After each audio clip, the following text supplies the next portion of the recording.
Now, this is the situation, okay? This is the modern culture, the normal way of thinking, and how the mainstream media pretty much manipulates people.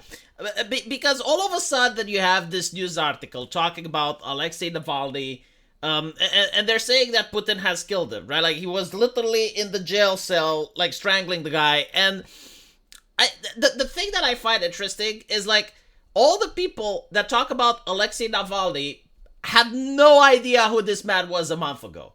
And I'm willing to bet they have no idea what he stands for. I have no idea. They don't know his policies.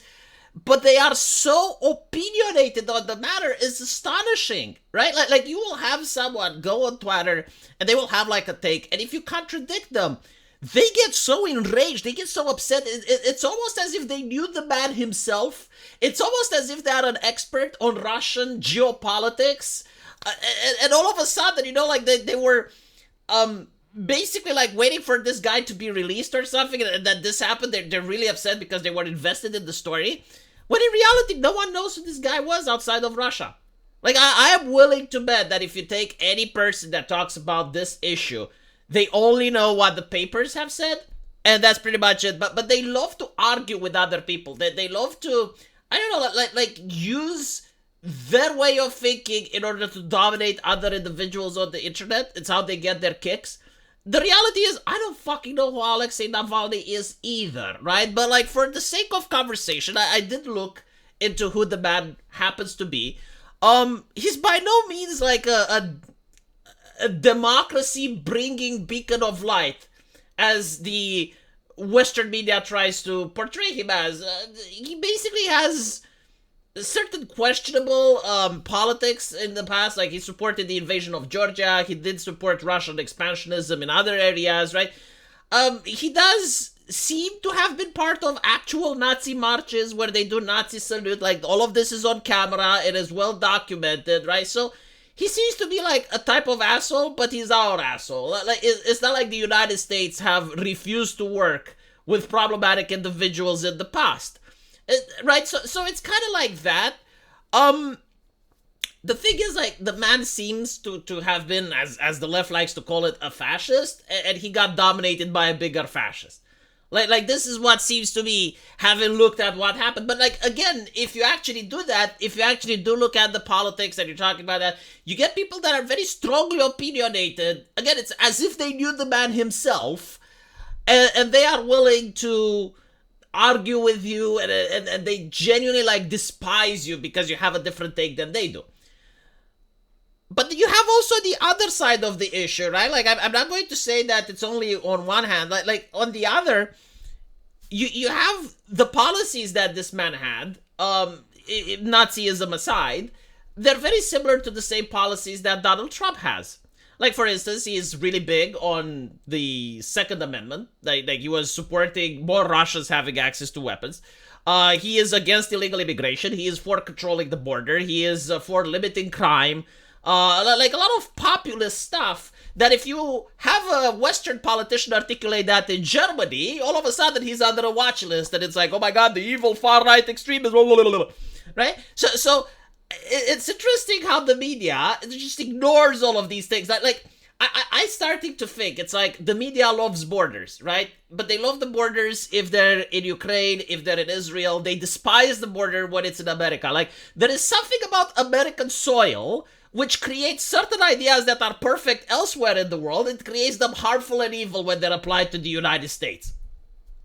And then you also have something that the Russian media said, which I found hilarious. That now, I wanted you guys to know that I definitely do believe that the Russians had killed this guy, right? It's not Putin, like, no, Putin himself didn't probably go into the jail cell, but it's the regime, right? Like, the regime probably had this guy assassinated. This is my take. I can't prove it, right? But, like, if you were asking me, V, are you a betting man? Yes.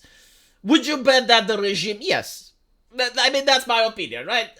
However, the media, even before seeing the death certificate, even before seeing any type of evidence, they immediately came out and condemned the Russian regime, right? Like, they condemn Putin himself, right?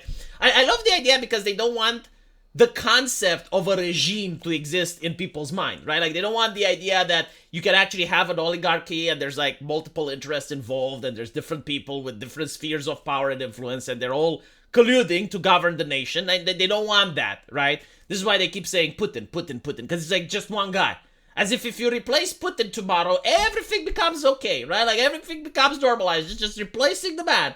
Like, the moment Putin dies, everything will be fine. I mean, we saw that in North Korea, right? Like, when the dictator dies, the new dictator comes along, and everything is normalized now.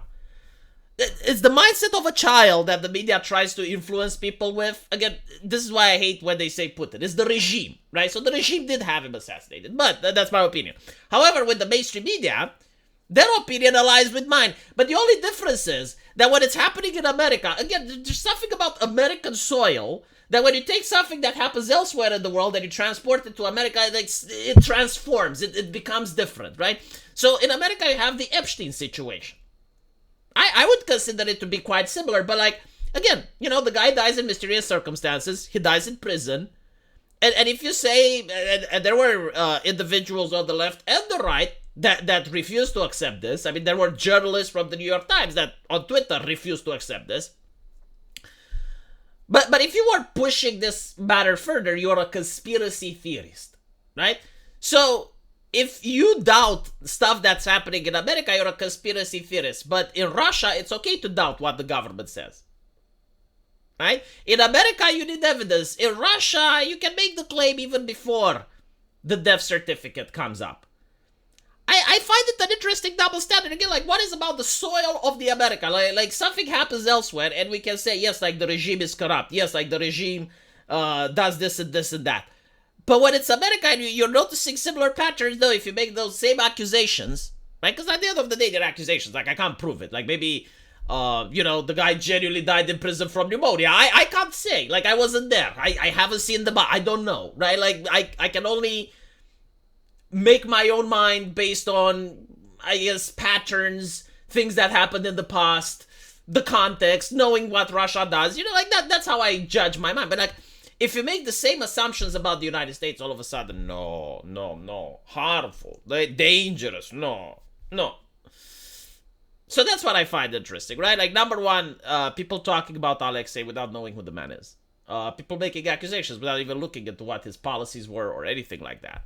The media has no interest in lecturing people about Russian politics. Like, have you ever seen, on CNN or on MSNBC, any type of article that goes on and it's like, okay, this is how politics works in Russia, right? This is the Duma, this is their role, this is who the main people in power are. I'm willing to bet most people don't even know who Putin's political party is or who the opposition. They don't know, right? But like, knowing that people don't know, how can you tell them something like this? It's like, oh, well, this political opponent died.